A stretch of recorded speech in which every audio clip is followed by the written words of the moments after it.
Telepathy. Telepathy. Your favorite podcast on the internet. With Enzo Antonio and Anna Catherine. Hey guys, welcome to this episode of Telepathy. Is this 99? No, this is 98. Because we are 90, we 98. 8. What's 4 plus floor? 4 plus floor. Okay.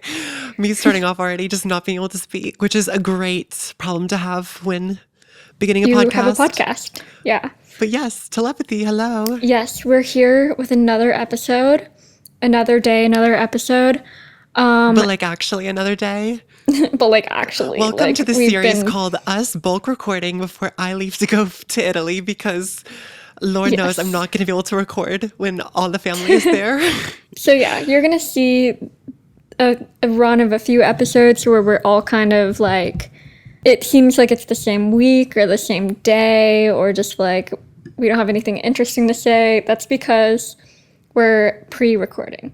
I will say, when I edit the episode and we're like, oh, do you have any updates from yesterday? I'm like, wait, you recorded the day before. Like, you really can't tell when we're recording. I think it's just, it starts to feel like a long cycle. And I'm like, what episode is this? What are we doing? What are we talking about? But that's true. Yeah. But yeah, today we have a very interesting episode, I think. And it's about YouTube because in the end, it all comes back to YouTube. You know, like everything we talk about all comes back to YouTube or short form content. Exactly. Either one. But today we wanted to talk about the current state of the YouTubers that were really popular in the golden age, like the early 2010s to 2017, let's say. But we wanted to talk about where they're at now, and because some of them are doing really successfully, some of them are doing really well. Some of them have absolutely flopped. Their life is on fire. It's like they've fallen off the face of the earth. Yeah, they've fallen off the face of the earth, or like their life is just insane. So we just wanted to talk about all those people and maybe get to some sort of conclusion about like what are they doing right? The ones that are doing it right, what are they doing right? Exactly. Did they evolve or did they flop? Yes. Our new Yasser Pass is called Evolve or Flop. Exactly. Okay, but first we're going to do our icebreakers like we always do. And beginning with the camp question. Today we're going to be doing name, age, and what's your favorite piece of technology in your ecosystem? Very good. Okay. Hi, I'm Enzo. I'm 18, and my computer, my MacBook to be more specific, is kind of my pride and joy. You know, there's the entire Adobe Creative Cloud on there. There's Logic Pro. I can watch Love Island on there. Like, there's so much that I can do on this one device, and it really has it all. And I don't know, like, I think if my house caught on fire, my computer would be like one of the first things that, like, okay, first objects. We're not talking about family members or anything like that. Wait, that sounds so bad. I'm like, we're saving nobody, only the computer. But yeah, my computer, it just has so much on it. And I'm like, if this ever just randomly died one day, like there goes half of my life just gone. Yeah, that's actually such a good answer for like, what's the first thing you'd grab in a fire? And that's actually also a really good camp question. What's the first thing you'd grab in a fire? That's not your family members because those in theory would hopefully be first. Exactly. Were you finished? Yes, that was all. Mine. I just like kind of paused. I was like, I was still pondering Okay. the fire thing. I was still thinking about. I was like, I dwelled on that for a second longer than I needed to. Yeah. Okay. Well, my name's Anna. My age is 22, and whoa, I just like glitched out. I think I just like the glare of a car just like reflected off my eye. I think I would choose my computer as well because now that you mention it, I was like, wait, that's kind of true. I was gonna say my phone, I think, just because like I've had it on me for the longest, but I think I would have to say the computer because it does. Adobe Creative Cloud is the true thing that I, that is really important to me. Mm-hmm. And also, if I were to rescue one thing in a fire, I'm just adding this onto the camp question. Bonus question. I wanted to say my Spotify account, even though it's not a physical thing. But that's on your computer. True. But it's also like if my computer got lost, my Spotify account still exists. If my Spotify account ever got deleted, I would literally end it all. Like, So I don't, if your Spotify data could be a physical object and this object was just sitting in your room, it's what you would grab first if your apartment caught on yes, fire. indeed, Okay. because I've been like, I don't know how I could come back from losing my Spotify account. Genuinely, The first objects I would genuinely. grab would be computer and my Winnie the Pooh bear, which I'm showing him as we speak to the Oh video yeah, of watchers. course you would have Which, to grab him. yes, which by the way, video episodes available on YouTube and Spotify. I just have to say that. Speaking of Oh yeah, Spotify, this is a great segue. Oh my yes. gosh, into our music and TV shout outs, or music and movie and TV shout outs, whatever we're calling it. So I just have one song to shout out once again. Be so proud of me, but it's called The Ballad of Eddie Jabuli by Hotel Ugly. I actually know a few Hotel Ugly songs. They have one of the really popular songs as well that I'm sure a lot of us know. Wait, what? What song? It's like okay, you definitely know this song. The Shut Up My Mom's Calling. It's like the I just wanna rewind a rewind. I just did it not justice, but baby, come home, like that one, you know? Okay, Okay, yeah, I like do know that. I hope you I guys was like, enjoyed that what? live performance. It's just gonna ask you a couple of questions on the screen there, but this ballad of El Eddie Jabuli song, I don't know why it was playing this morning when I was getting ready. I was like, wow, I love this song. And I listened to it again and then I repeated it. And then I was like, oh, I'm gonna add this to my July playlist and this is the song shout out for this week. And then I looked at the song name and I was like, oh, that's interesting. But the ballad of Eddie Jabuli, shout out to Yeah, like who the you. heck is that? I don't know, but I think he's a diva. Okay, what's yours? Mine, I'm gonna shout out another one of my friends' band's songs, Chalk Talk. Chalk Talk. They have another song. So I found out recently, or they like just announced recently that they're releasing their third album this Friday. Their So go forthcoming check that album. out. Their forthcoming album, if you know, you know. IYK. Shout out Wait, that Loudtizer. was like a year ago. I That know, was a guys. year Shout out ago. Loudtizer. Nobody knows what we're talking about right now, but just let us ponder upon this for a moment. Okay, Chalk Talk. Guys, go listen to Loudtizer's album. It's officially been out for like a year now, I It think. forth came. So The album forth came. it did. But this song is called By the Brick by Chalk Talk. And I'm genuinely so excited for their new album. It's going to be so good. Like, they're really wowing me with their recent music. It's very, very good. I actually want to shout out one more because I just saw this and I Another realized I one, hadn't thank shouted it out. you. It's called Head Down for It's called Head Down for the Conversation by Get Down Services. And they're this like British kind of like, I don't even know what genre it is because they kind of just like speak talk. They like, it's like Okay. not rap though. Like rap is different. It's like, It's kind of like just my like, circuits are busy. Goodbye. yeah, My circuits it's are like busy. speaking, is it called like rhyme? Like Spoken word. spoken word. Perhaps. This is gonna be wait, Anyways, this is gonna be I hope you get this. This is gonna be me for the rest of the episode. To the audio listeners, I'm putting my head down during said conversation. I didn't even I get didn't know that. if I you would was like, what understand the that. I heck was are like, you talking about? is this joke a little too recent and niche for you to comprehend? It really was. Head down for the conversation.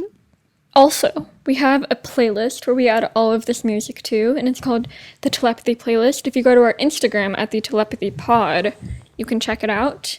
We have a highlight titled Playlist, and if you click on it, it leads directly to the playlist where you can listen to all of the music that we shout out. Amazing. Anyways, do you have any movie or TV shout outs other than Love Island? Oh, Love Island. Welcome back to Love Island, USA. That's my only shout out Cool. is that. Good morning, Islanders. Okay, what's yours? Do you have any new Well, we ones? can move on. I don't have anything. Any day recaps? Day 'Cause we did, recap. in I fact, went to just the mall with record my a friend show. Liesel and it was really fun. Oh, And cool. I feel like mall culture, like why is it dying? But also like why was that so fun? You know, like bring back malls. Yeah, was there like anyone there? It was actually pretty busy for was a Tuesday afternoon. It's pretty good. And then I found this top that I really liked from Urban Outfitters, and it was on sale in the clearance section for $4.99 at Urban Outfitters. This is unheard of. Welcome to the recession. Like, That's I'm joking, but I'm not joking. Like, I was like, oh, wait, that's really low. I purchased, but I was like, wow. well, that's insane. Oh, I get it. For reference, I texted. Also a niche and recent joke. It was recent. Okay, I understood. Guys, let me explain this to you for a second. So I sent the text to Anna. Just put a top on clearance for $5 at Urban Outfitters. The recession is here. And Anna voice typed her response. And the first part of it was, well, comma, that's insane. And I was just like, Anna, what happened? Or like, I really for a second was like waiting for the follow-up message that was like, psych, we have Anna held hostage, pay $100K right now. I just made myself laugh. That's embarrassing. I was like, what is this tone funny. though? I was like, who is that? Who am I speaking to? I was like, ChatGPT is getting a little bit too realistic. A little bit more info on that. I actually said, wow, that's insane, but I thought changed. that.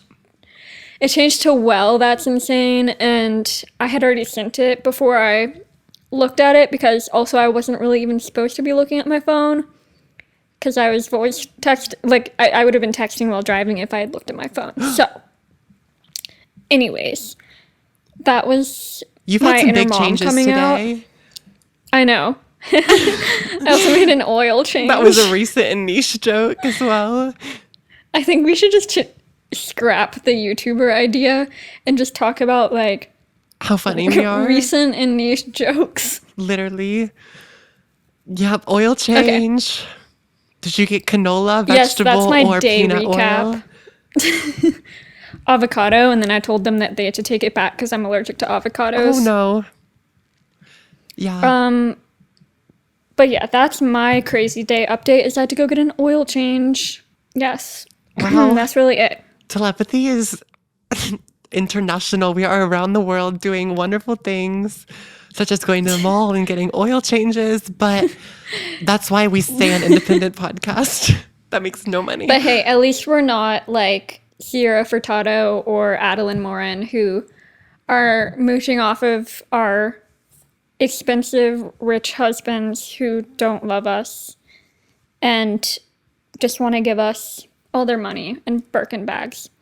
Exactly. Anyways. Instead, I'm living off of a video titled, I filmed myself trying to reality shift. Instead, that's where my funds are coming from. So speaking of flop YouTubers, hello guys. Yeah. I already introduced myself, but this is a great segment. I know for a fact that everyone's already clicked off by now, but if any of you guys are still with us, we'd like to transition into our topic for the day, which is YouTube evolve or flop. And to start off, I think we just should do a little overview about... I just realized that one of my writings that said Remy autocorrected to Remo, like Remu Nemu. Remu Nemu. There's so many inside jokes in this episode. Like, nobody understands what we're talking about, guys. Just let us embrace our inner freaks for a second. Okay. Continue. Anyways, little backstory on YouTube. If you were born after YouTube started, which, Enzo, you actually were born after YouTube started. I was. Was it 2005 or 6? 6. Okay, well, I'm 2007, so YouTube is older than me. That's crazy. Yeah, I told my little cousin Everett that I'm older than YouTube as a platform, and he was like shook. And I told him that when I played Minecraft, they only had cows, chickens, pigs, and whatever the other one is. Well, yeah, they had spiders too, but like the animals, not the monsters. And he was shook that they didn't even have horses yet. Anyways, YouTube.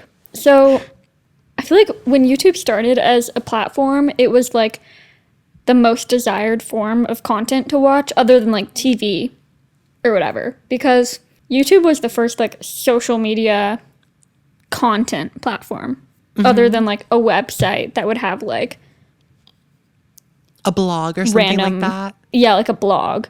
But like this was before there was so much competition of like TikTok and Instagram and whatever. other platforms exist. I think it's just so crazy that you would post your YouTube video and just call it a day. You wouldn't have to make an Instagram version for it or promote it on Instagram or do all of That's this and this. You just insane. post it and you're like, oh, there's my little YouTube video. Go watch, guys. Wait, that's actually crazy to think about. Like, I there was never actually nobody thought else about there. that. Just YouTube. Yeah. And so then, like, in the late 2010s, obviously, Musical.ly and Vine were a thing, but it wasn't, like, so serious as to where I just posted a YouTube video. I need to, like, cut together a shorter version of it to put on Musical.ly. Like, I can't even fathom someone doing that. Yeah. But then in the late 2010s, it became more of a thing with TikTok. TikTok and Instagram started to be, I think first I would say it would be Instagram or Twitter promoting, like, I just posted this YouTube video, go watch it. But it wasn't even like a short. It would just be like a post of like the link or whatever. Mm-hmm. And then my first encounter with podcasts was Alicia and Remy's podcast. Me Because too. before that, I feel like we've talked about this before, but like before that, I thought that podcasts were just like something that old people listened to. But then I started listening to Alicia and Remy's podcast, and I was like, wait, podcasts can be like cool and interesting. Exactly. And then telepathy was So- born and it was over for Yeah. everyone. Literally, like, I feel bad for all those people that were trying to switch to podcasts around the time that we did, because imagine, like, you're getting ready to post your podcast, and then, boom, telepathy. And then you're like, well, what? Oh, shucks, you missed what do I it. even do anymore? Like, there's no point in having this business. I'm just going to go, like, quit my job in media and go work at, like, Walgreens, you know? Mm-hmm. I totally understand. Yeah. Anyways, I think there were people that caught really early on that this was like an important thing to, like, you know, diversify your, what's the word? Streams of income or whatever. Your like brand. platforms. Yeah. Move your brand onto like all the platforms. So I would say that, like, I really started to see this first with like Alicia and Remy, and then Emma Chamberlain started doing her podcast. And when Emma Chamberlain started her podcast, I was like, okay, yes, like, this is the new thing. I think that the first warning shot was, I think it was VidCon 2022, I think, or maybe 2021. It was one of the first ones after COVID. And always YouTube, I think, is like the number one sponsor for it. And typically the people that are hosting the meet and greets are usually YouTubers. And those are the kind of, or like maybe streamers too. Like, it's more long form creators. But I think that first VidCon after COVID, where it was like TikTok was the main sponsor, and all these TikTokers were there, it's like, okay, there's a culture shift. We're moving. That's so interesting, yeah. And, like, that was also at the time where I think all of the OG beauty influencers and, like, vloggers, like the saturation era vloggers, a lot of them were in the phase of life where they were, like, getting married and having kids and stuff. So it actually kind of makes sense that, like, some of these people kind of fell off, because they were at the age where they were, like, old enough to focus on other things and weren't so focused on business that they were like, okay, we need to, like, get onto this new platform. I think the reason why a lot of people just kind of moved away from social media, though, is because it wasn't a very stable position that they were in, which I will elaborate on. So basically, Alicia Marie and just that whole group of OG YouTubers definitely were known for their back to school content, or definitely more videos directed towards either like kids or maybe like teens, you know, like there was kind of, tweens, definitely. If that's even a thing anymore. No, literally. Now it's just Sephora 10-year-olds. That's their name. No, I'm just kidding. Yeah. But so like Alicia Marie would be like 24, 25, making content about back to school. And it was like, that was such a thing of the past for her. And I think a lot of these OG YouTubers were the same age around this time. And so they were all making this content and sort of not necessarily playing a character. Like, it's not like they weren't being themselves, but the content that they were making wasn't that relevant to their lives. It was definitely more about what they had to offer in terms of, oh, here's some life hacks or just random stuff like that I'm sure was helpful to people, but Right. wasn't, like I said, very relevant to their lives. And so I think that with Alicia and Remy, you see that, now their vlogs actually are more accurate to what they do in their day-to-day lives. And they talk about their thoughts and opinions and whatever and all of that. And it's not just sort of this back to school kind of here's advice or here's a life hack kind of thing. So now that they actually like film their lives, and that was definitely a switch that they had to make, which I think they did so seamlessly, which Yeah. we can talk about. But I think a lot feel of like people, it has- No, go ahead. oh, go sorry. ahead. I think with a lot of people, it's kind of like, wait, I went from saying, here's how you can put all this stuff in your lunchbox and create more space and a fun life hack for that. They went from that to being like, okay, now what do I talk about? Like my thoughts, my feelings, my life. Like, what do you want me to say? So I think that's why a lot of these people either Yeah. left social media or did something different or weird or flopped. This theory just popped into my head that like I feel like maybe around the mid 2010s, YouTubers became like influencers, and influencers were a form of celebrity. So I feel like YouTubers their first early content was just about like making entertaining content. And then they realized like, wait, these people watch me because they like me as a person. So now I need to show them like my life and how I live, and like they want to be me. They don't want my life hacks, basically. No, If you- exactly. Yeah. They want my morning routine. They want my room. They want Yeah, my exactly. smoothie recipes. It's so funny because now, like today even, I was filming a YouTube video and I was like making my breakfast, and I was thinking like, oh my gosh, I'm living the life that like 2010s Bethany Moto was living, like living alone, making breakfast. She was probably not even living alone at that point, but like, well, I remember when Alicia Marie and Ashley lived in their first apartment. And like now I'm their age, and it's just like so weird to think, Yeah, or kind of on the other end of it, how Emma Chamberlain, a lot of her driving vlogs that kind of blew up in 2017 and 2018, that's when she was in high school.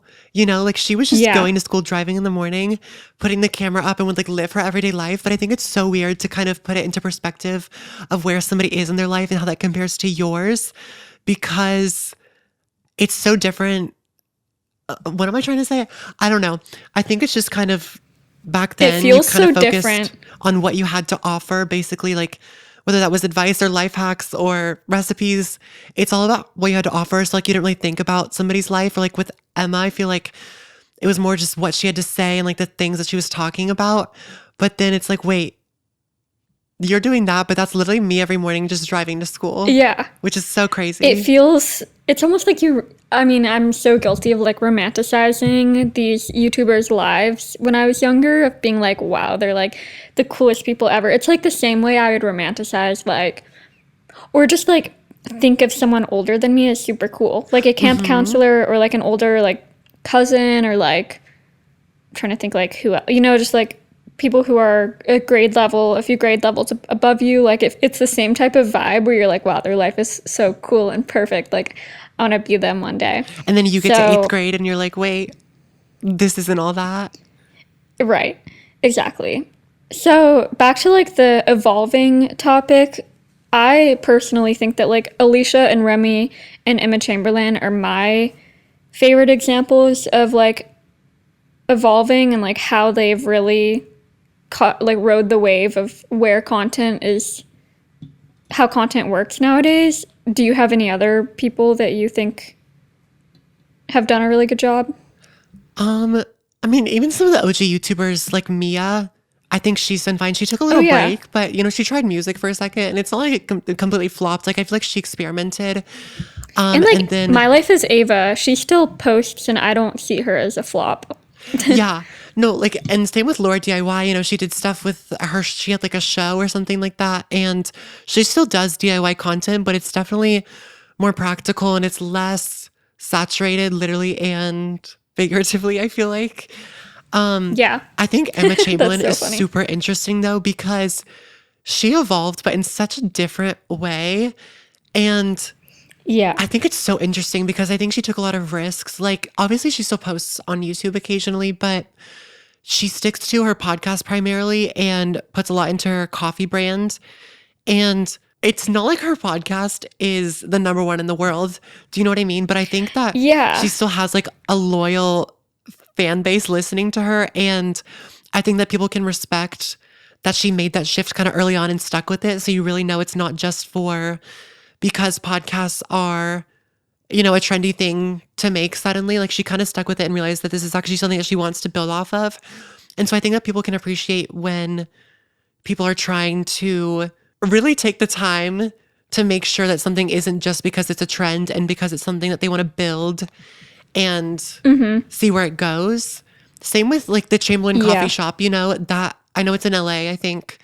And it's once again, it's not like it's the number one coffee shop in the world, but I think that just the fact that she's sticking with this and it's like the same Emma Chamberlain that we know and love, it just works well, I think. And of course, she's still I very know successful. her brand seems like one of the most authentic influencer brands for sure. Like it just feels so like thoughtful and like you can tell that she actually wants to do it because she actually like uses her own product. Like she consumes her own product, which some people just, you know, make the brand to do it and like don't consume their product. Another influencer brand that's doing really well. I wanted to like talk a slight bit before getting into like some tea as like the fun end part of the episode. I wanted to talk a little bit about like current content forms on YouTube that are doing really well. And I think that's like the long, super long videos and then videos that like work themselves into a series. So like Nicole Raffy's series of like Chronically Online Girl. Those are like longer videos. They feel more like a TV show because it's like it feels more like episodes that you're watching. And then I don't know if you've seen Ryan Trahan's like 50 States Challenge videos and Yes. Haley Pham. I haven't seen, like I haven't watched them, but I know that his YouTube switch up, I was actually going to bring him up too. Also with Haley Pham as well. What a lot of people have done is I feel like a lot of these lifestyle YouTubers from 2017 or 2018, as the internet has kind of like picked up and moved on without them, they've picked specific niches. Or is niches the plural of niche, or is it specific niche? Yeah. I think it's niches. Niches, okay. And they've really stuck with it, and I think that that's why it's working. So, for example, Haley Pham, she actually does reading content now, and I know it performs pretty well because And she just announced a book. She's Wait, writing really? a book. Yes, she just announced it. You can pre-order it. that's actually really interesting. But I think that she saw that her audience that she had wasn't necessarily as interested because obviously she's in a different stage of life. You know, she's not in high school anymore, and the type of content that she makes and her interests have just shifted. And so I think that it's natural for your audience to not shift with you, which is very funny because I still have very much a shifting audience, and that's not something that I'm interested Literally in. no pun intended. Yeah, but she kind of That's picked hilarious. reading and kind of found a new audience from there and have been able to grow that. And then, of course, the people who have been watching her since day one that are still there for her personality, I'm sure, come by pretty often. So that works well for her. And then Ryan Trahan really stuck to the challenges and kind of really made each video in the series well thought out. And I think his videos are unique. So, you know, I'm not like the biggest fan of that style of content, but I can definitely respect it. So shout out Ryan Trahan and Haley Pham. Yeah. Yes, I've been watching their 50 States Challenge every day, and it's like so good.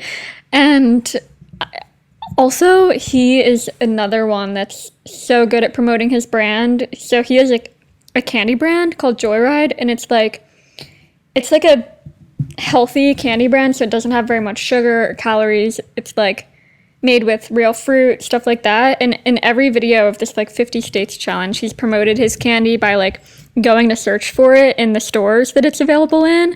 Oh, And wait, that's also, such a good idea for marketing. yeah, and then so his goal is to like find one of the candies in each state. And then he also posts pictures of the Joyride runners of the day, which are like people who go to the store and pick it up. If they like tag a picture with Joyride of them like going to get it, they'll be featured in the video. Wait, that's And literally his- like Charlie and the Chocolate Factory. Like it is kind of giving golden ticket vibes. Like that's Yeah. such a good marketing strategy though. And he does such a good job of like, I don't know why, the way that he promotes it and the way that he feels about his brand seem very authentic. Like, he didn't just make it just to make it. Like, he genuinely made a product that, like, he wanted to make the world better with, basically. And same with his videos. Like, his videos are all, like, you know, the current ones are raising money for St. Jude's Children's Hospital, and he's already raised, like, over $3 million for it throughout half of the challenge. And so, yeah, he just feels very, very authentic. And I think that's what people like nowadays. That's a good segue into the, like, not so authentic people. And the not so successful people. No, I'm just kidding. Success is definitely defined in different ways, but some of these choices and life decisions people have made, I'm like, oh, that's fun. Yeah.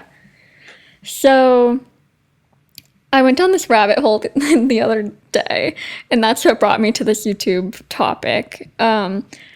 But it was because the other day I was on YouTube and I came across an Aspen Oard video, who she was like one of my favorite YouTubers at one point in like the 2017 era, I would say. I even had her Tarte palette. I still have her Tarte palette because I go through makeup so slowly. Cannot relate. But I watched part of this video about, so she recently got divorced from Parker, which like Aspen and Parker was this like huge thing. Like they had a couples vlog channel, like they were basically known for their relationship, and that's what people watched their videos for basically. And they just had their third kid and then got divorced. And the even crazier thing behind that is that she literally was in the hospital like giving birth to their third kid, and that day, right after she gave birth, she signed the divorce papers. At least that's what like people are saying. I like allegedly, don't fact check me, or Source you can the fact check internet. me. Yeah, source the internet. But then I like went and I googled something about her, like I don't even know what, and then it came to this like Reddit forum, and it was an Aspen Oard snark page, quote unquote. And this is where I discovered the beautiful thing that is a Reddit snark page, which is literally kind of like mean. It's literally kind of like a hate page or a hate thread where people just post things that they're annoyed about by certain celebrities. And like it is kind of mean, but like it's also really entertaining. Like, oh my gosh, I have to check if they have a Benson Boone one. That would be so good. Okay, continue explaining what this is, because I get the picture, but I need you to explain some of the rabbit hole that you went down, because that kind of put me into a coma, I fear. Oh, okay, about her. Mm-hmm. Yeah, so like I said, she gave birth in the same day she signed the divorce papers. And then, like, recently, people on the snark page have been, like, trying to figure out who she's dating now. And she's also talked about how she's, like, I almost said gender fluid. No, that's not right. She's, like, not defining her sexuality. So she's, like, starting to date girls as well now, which is interesting because she grew up as a Mormon YouTuber, or like she grew up like openly Mormon, so it's just like people were not expecting it basically, but she's not Mormon anymore, so like anyways, so people have been talking about like who's she dating now, like she might be dating this girl, but wait, this girl's married. She posted like pictures with this girl that seemed kind of like they were more than friends, and then people were like, oh, what's this? And then they like went and stalked this girl, and she's married.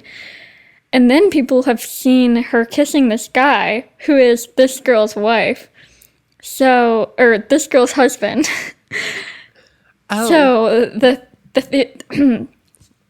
theory now is that she's like dating this couple, like in a threesome. Okay.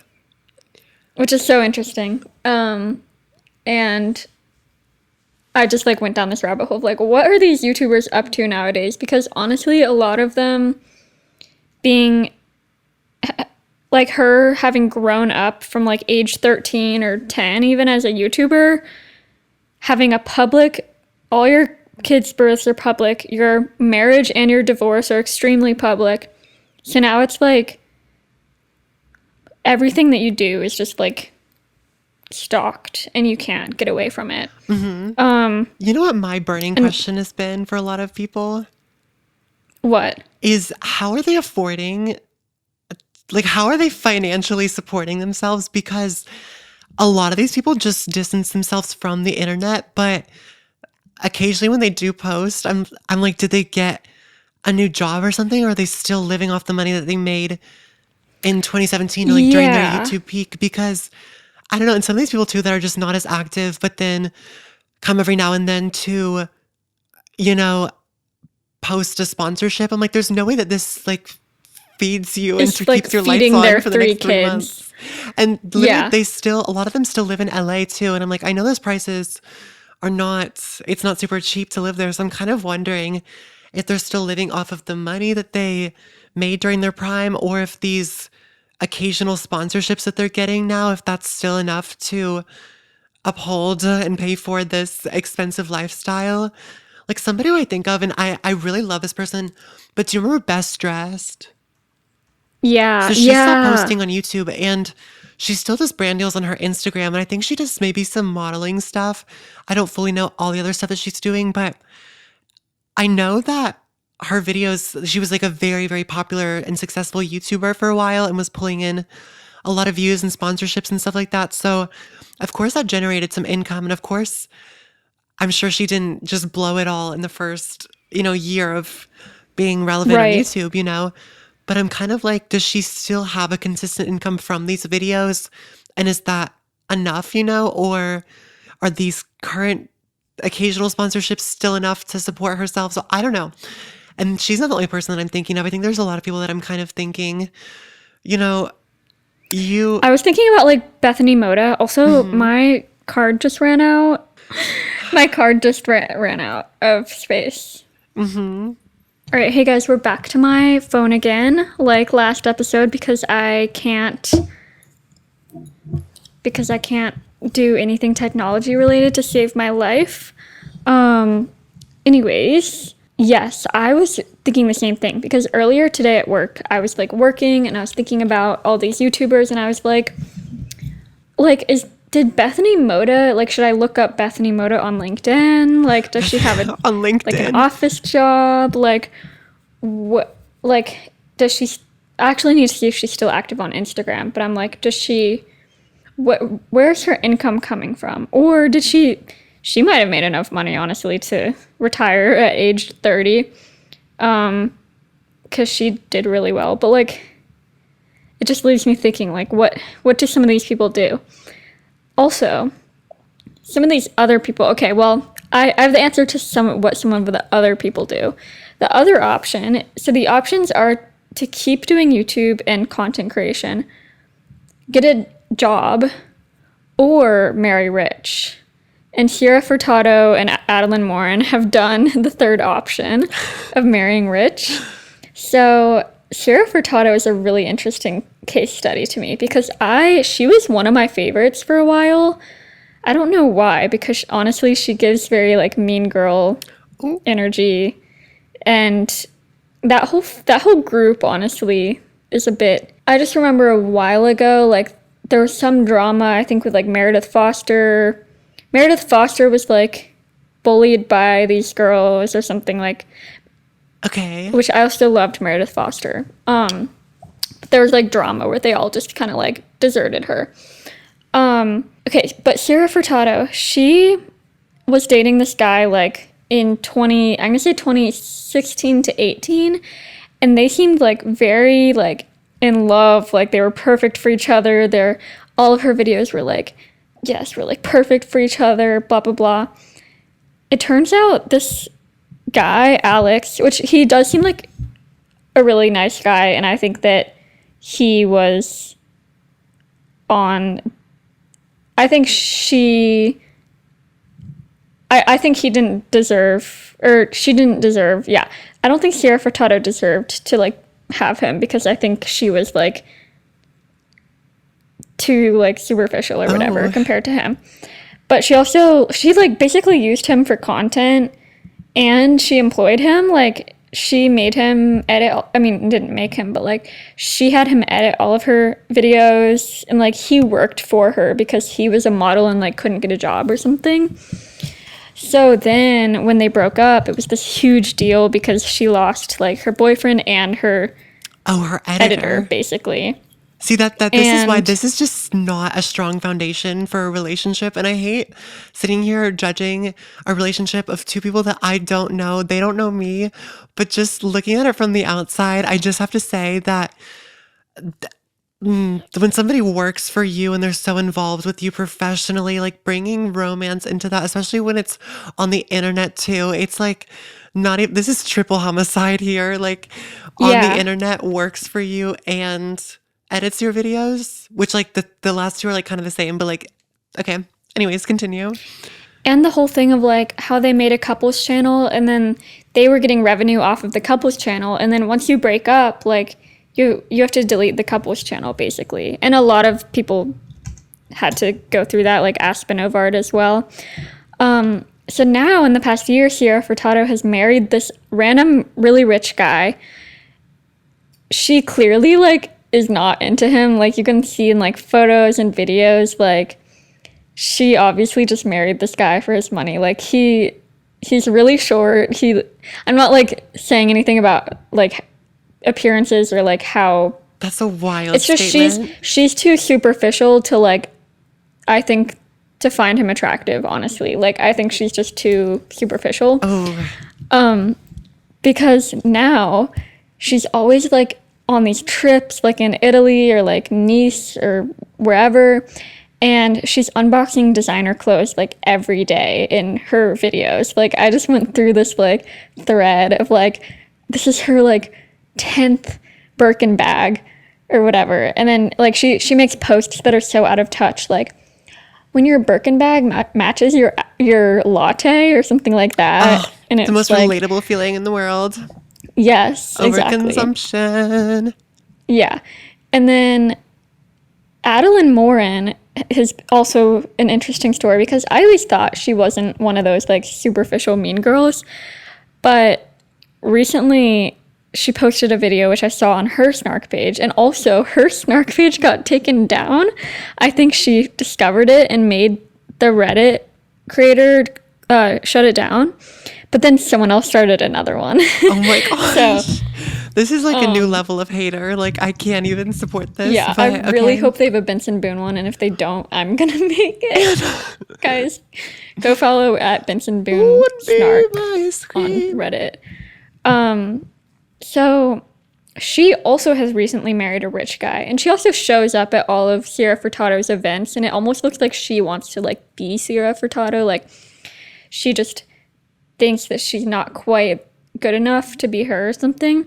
There's literally a picture of like them all at Sierra Furtado's family Christmas, and everyone's just wearing pajamas and stuff, and Adeline Morin is wearing this like dress that is like not covering anything, and it's like why are you wearing like a going out dress on like Christmas This morning? is crazy It's lore. so funny. Because I didn't really Yeah. watch most of these YouTubers. And so just hearing this, I'm flabbergasted. Yeah. So Adeline Morin posted this video the other day of her in front of her like fancy designer closet, built-in closet in her house. Okay. And she's like, everyone is calling me like a gold digger. And like, if you're a gold digger, like only poor people call gold diggers a gold digger. Like, so she's basically admitting to being a gold digger, and then she's saying that if you're calling her that, you're poor. And she literally like used the word poor, and she's like, it's hard to like explain the video, but she's literally saying like, all you guys are poor. Like That's wild. it doesn't matter what you think of me because all of you guys are poor. She and you wanted her don't have broke this people designer should never closet. laugh moment, and it didn't work. It was an air ball. Yeah. Yeah. So that was a really interesting, surprising one. I didn't picture Adeline Morin to be hated on like that because I always thought she was very unproblematic, but apparently I was wrong. There also are, I will say, there also are Alicia Marie, Remy, and Ollie snark pages. Leave Ollie out of this. Well, I love Alicia Marie and Remy, but like Ollie did nothing. And there's literally a full on Ollie snark page, and I did go through those, and like clearly a lot of this is just same with the Sierra Furtado and Adeline Morin ones. There are a lot of posts like taking things super out of context or super picking apart every single word, and it's like, okay, a lot of this stuff is kind of stupid, but it is a good place to gather tea about these people because I wouldn't have known about some of these things. No, I will defend Alicia Marie. Not only has she evolved so well into this new age of content creation, but she does it in such an authentic way. Like her TikToks don't seem like, oh, whatever I have to be. Of course, her millennial side comes out sometimes, which is okay, and we support that. We love millennial Alicia, but I think it's just her TikToks feel authentic, and it's not really just like, oh, I have to do this to stay relevant. It's kind of like she just enjoys content creation and building an audience and kind of like the business side of all of that. So whichever form of media or platform that is to her, she is passionate about, which I can definitely respect. Okay. For sure. You know who I kind of want to talk about? Who? This is, and it pains me to say, but he's really, really good at this, but James Charles. Literally, if you've seen the allegations that this man has, and so many people still support him because his like whole social media presence is so confusing, but it's genius. And I hate to say it, but just the way he does it, I'm like, you're so good. I mean, I don't support James Charles. Like, I want to put that out there. And I'm not even like a secret supporter or anything. I don't support it. This is just me from an outsider of like someone who does not follow James Charles, who does not support him, and seeing the way his comment section switch up after these insane allegations. And it's literally just because some people on the internet are just really stupid. And I think he knows how to manipulate that to get people to continue to like him. And also, what are like some examples you're thinking of? Okay, so I like want to learn more about this because I will say I've never been like a James Charles like stan, and after hearing about his allegations, I definitely like was less interested in watching him. But from time to time, if I see like a video pop up on my not subscriptions but homepage, and I'm like, oh wait, I kind of want to watch this. Sometimes I'll watch it, but it's true that I feel like he does a good job at like the nostalgia almost. Like I will see a video and be like, this feels like a 2016 video, so I'm gonna watch it, even though he did all these terrible things.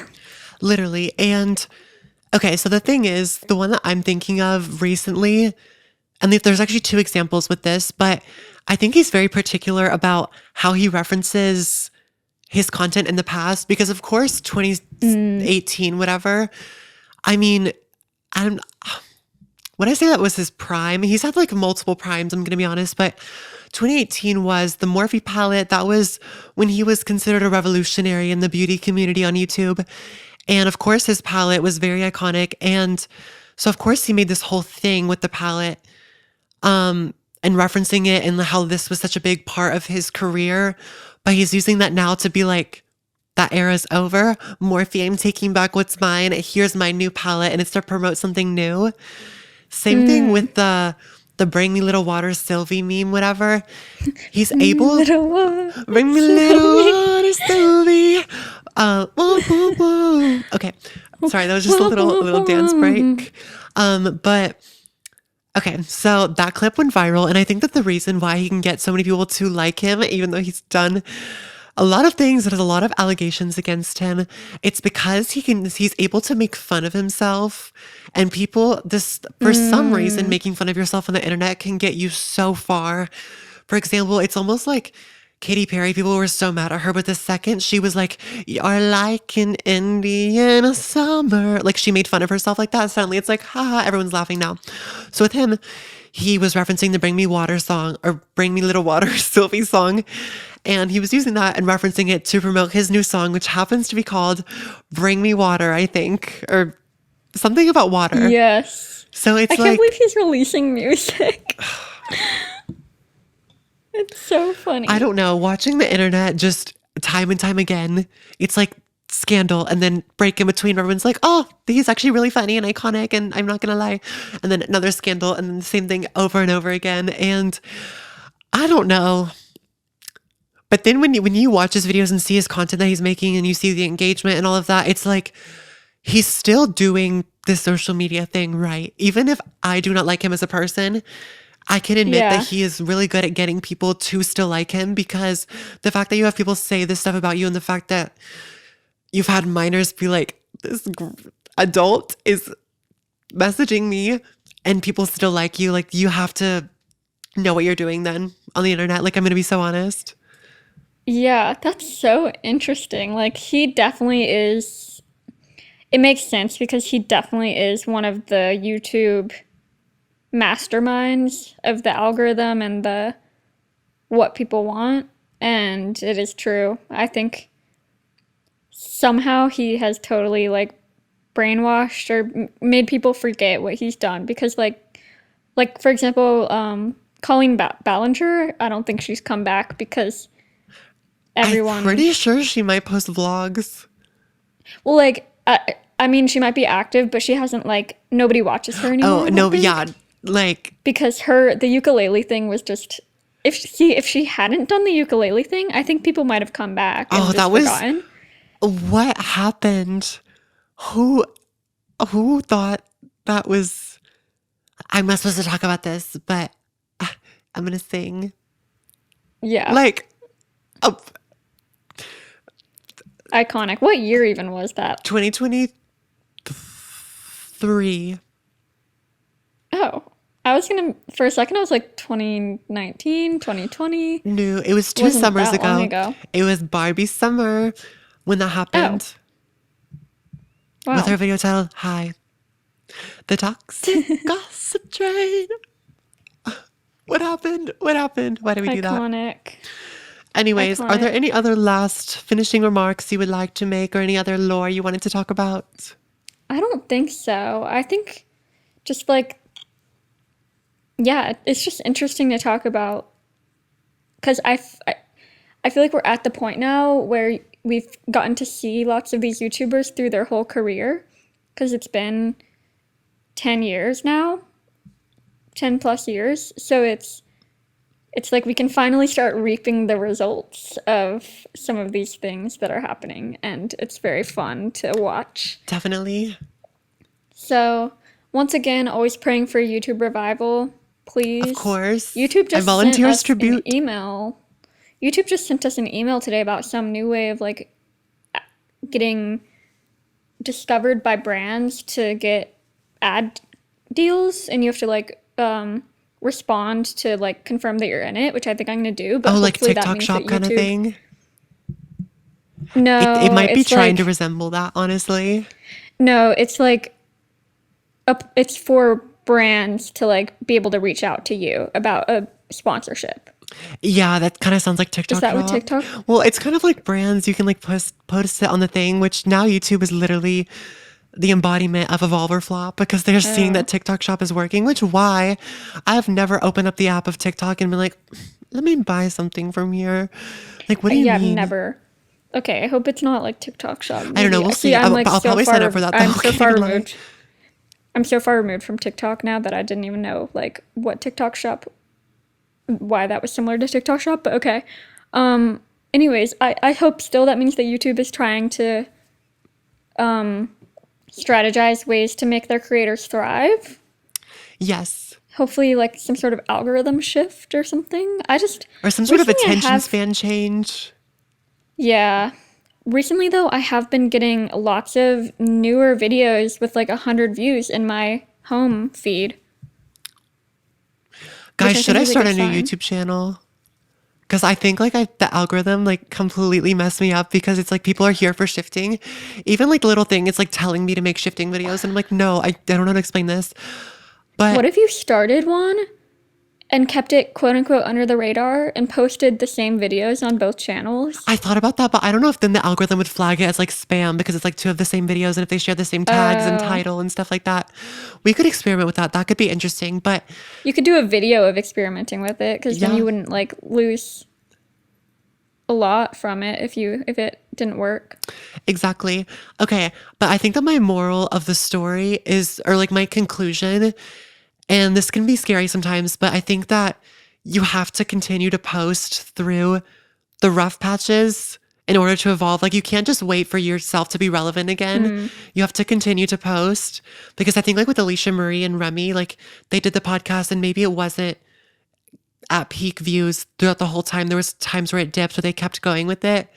And that's like how you build your audience. Like literally James Charles stuck with it, which is just beyond That's me. so true. Like, And just to diversify to the different platforms, even if you don't want to. Because, like, imagine now thinking about it, like, if you weren't posting snippets and things on, and like having an Instagram page, like, what's the point?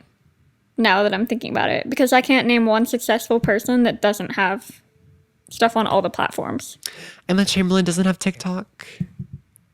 Oh, okay. Well, But the thing that's is, like, I different. feel like her She's- views have suffered. Like, that sounds kind of bad.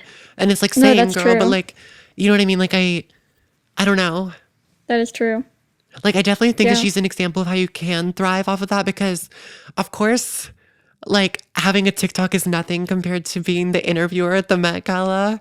Like, I think that Yeah. there's kind of a winner there. It's the Met Gala because she Yeah. does such a good job with that. But, like, I'm sure if she did have a TikTok, it could make her brand even bigger. But I think that she's at the point where she doesn't need all this Mm-hmm. extra stuff and extra platforms and income to feel fulfilled, which is great. But Agreed. probably will start posting on TikTok more soon because honestly, some of the ones that I've made, I've actually had like kind of a fun time doing it. So I'm like, maybe I just need to find like what my purpose is on TikTok, and then I can continue to post and have that as a way to like diversify my content and my brand. Yay. Yes. Anyways, yeah, I think this was a fun episode, you know. Maybe you heard some names of YouTubers that you hadn't thought about in a while. So I hope you enjoyed. Yes, if there's anybody else you want to talk about, definitely put it in the comment section or DM us, depending on where you're listening. Yeah, DM me any snark pages that you find because I'm so invested in Oh my this. gosh. Okay, well, thank you so much for listening or watching. We'll see you next Tuesday for another episode. Follow at the Telepathy Pod on Instagram for more updates and snippets Indeed. and other things regarding to our content. And we'll see you in the next one. Bye. Bye, guys.